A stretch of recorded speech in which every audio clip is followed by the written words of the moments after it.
I'm Kenny Humphreys and I'm a local farmer in Fermanagh here. Pleased to meet you. I'm John Armstrong from New York State. And Julia Walsh from New York State. Right. Well, you have first-hand experience of fracking in the USA, and it's proposed at some stage possibly that they're thinking of fracking in Fermanagh. So I'd be very interested to hear what your views are and what you think the impacts will have, first of all on the environment and also on farming and our livelihood. Yeah, New York State I think offers a lot of really important experiences for Northern Ireland on this issue. Our state started looking at the environmental impacts of fracking more than 6 years ago and sort of took a look at it from across the country and what was happening in the neighboring state of Pennsylvania, where they've been fracking for about 8 years. So we had that ability in New York to look over the border and see the process go from 0 to 100 essentially. Now there have been thousands of wells there, so we've seen what happens when this technology, this process, and this industry comes into people's communities. What we've seen is it turns these bucolic, beautiful areas, much like this one, and it industrializes it with a toxic, heavy industry, with well pads and access roads, pipelines, compressor stations, and then the drills, which are these enormous drills with lights and noise that come in and frack it, which entails taking enormous quantities of water and mixing it with sand and very toxic chemicals, blasting apart the ground underneath, and then unfortunately what happens is a lot of water contamination has followed in its tracks. So in Pennsylvania, we had early reports, which have now been confirmed, more than 250 cases of water contamination and failure.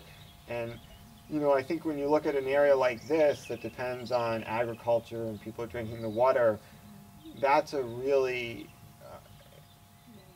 it's a really big problem because with this technology there are inherent problems that lead to contamination. So the well casings, the cement, they crack and they leak into the groundwater. The water that comes back up is highly toxic and it gets spilled in different parts of communities, either on the roads or in the water or in the ponds. The trucks industrialize the region as thousands and thousands of trucks come in, and all of these contaminants end up into the environment, whether it's the soil, the air, or the water, which then impact our farms and impact people's lives, their health, the children or the elderly who are breathing in these toxics every day. You know, you can't choose what air you're breathing. The impacts are really severe and they're really bad. Yeah, and I would just add to that what we've seen, and we've been working with farmers throughout our state, looking over the border at Pennsylvania and other states, is that the animals are getting sick, and so the animals are kind of the canaries in the coal mine for what happens to human health. And in addition to the study that was done on the environment, because of all the health impacts that we were beginning to see in the science that was coming out, our government did this health study about all the impacts of fracking, and definitely welcome you to look at this and share this, because this is a comprehensive report now of many of the different studies, and ultimately what New York found was that fracking was not safe for public health. And so in order to protect the health and well-being of New Yorkers, the practice was banned outright in New York. And so if it's not safe for New York, then it's not safe for here, it's not safe for your farm, it's not safe for Northern Ireland. Well, that's sort of what we thought in this area, but it's good to hear it from somebody that has first-hand experience of it. Maybe a wee question, how do they actually deal with the waste? Do they store the waste on the surface from the wells, or how do they actually deal with the waste? Well, the waste from fracking is a really big problem. You get these enormous quantities of very toxic water back up, and different places have tried different things to deal with it. Some places have put them in open wastewater pits, other places have put them in steel containers, but however you store it temporarily, fracking wastewater then has to be, how should I put it? Disposed of. Yeah, fracking wastewater has to be disposed of somehow, and whether you put it in through an industrial wastewater processing facility or you inject it in the ground somewhere, there's no solution for it. We've had studies that have shown when it's going through the wastewater treatment facilities, it still pollutes the water when it comes back out because they can't get the heavy metals and the radiation out of the wastewater because it's so toxic. So what you end up having is the wastewater from fracking contaminating the environment and our streams and our farms and the soil.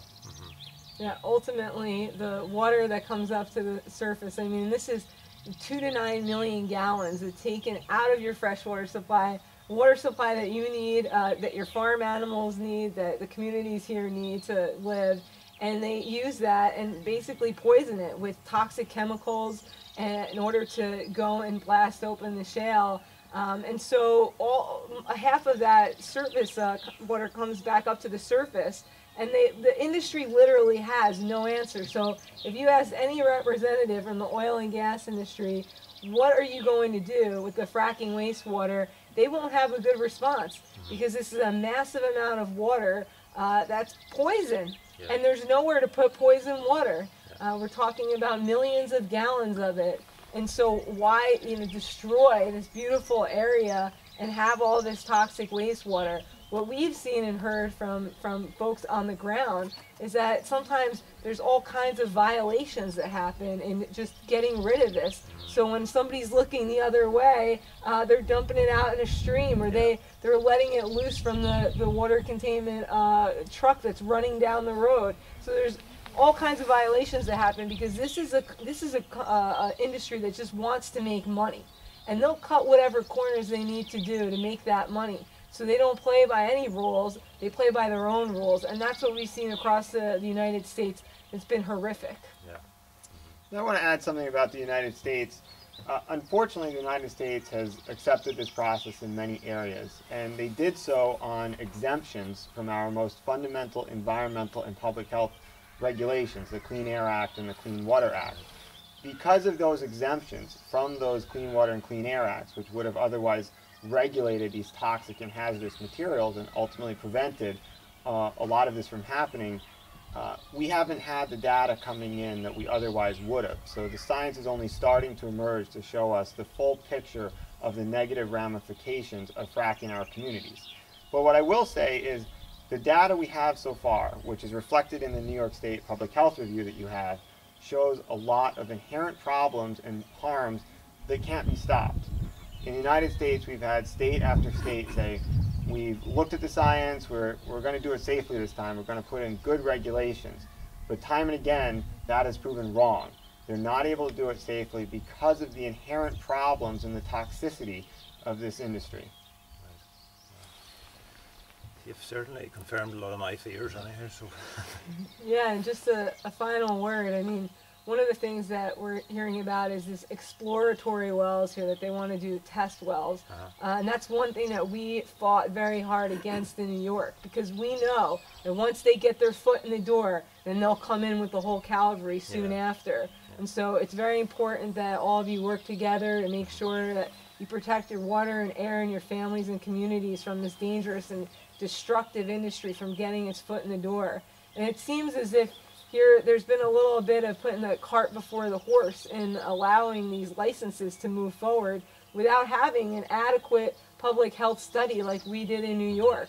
And so really there should be no licenses granted to any of these companies before all of you take the look at the science that we've all looked at to ultimately deem that this practice isn't safe and that it should be banned throughout all of Northern Ireland. So we hope and encourage that you'll be able to move your government and talk to your elected officials and share with them the knowledge that unfortunately we see throughout the United States with people that are literally suffering, people that are afraid that their children have been poisoned and will not live long and healthy lives because of this industry. And so we're here to share that message with you in order to protect your families and all of human life, because we've got an alternative, and that alternative energy is renewable energy, and we can do that here. We can do that throughout the world, and the industry knows that their time is coming to an end.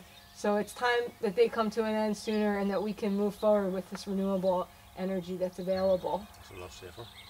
Yeah, in New York State, we reviewed the science and the impacts very carefully. Meanwhile, a lot of public health experts and scientists were coming out and speaking so were hundreds and hundreds of farmers who looked at this industry and thought about their agricultural practices, their crops, and their livestock and said, we can't have these toxics in our farms.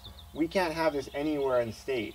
And so unified in New York State, we said not one well. We didn't want one drill put into the ground while we were studying these issues and determining, ultimately based on the science, that it can't be done safely. So it's not safe for New York State, and it's not safe to do any licensing here either. And that's the message we have to tell. Yeah, it only takes one pollution incident to ruin everything. Yep. Thank you very much for all the information. Thank you. Pleasure. Thank you.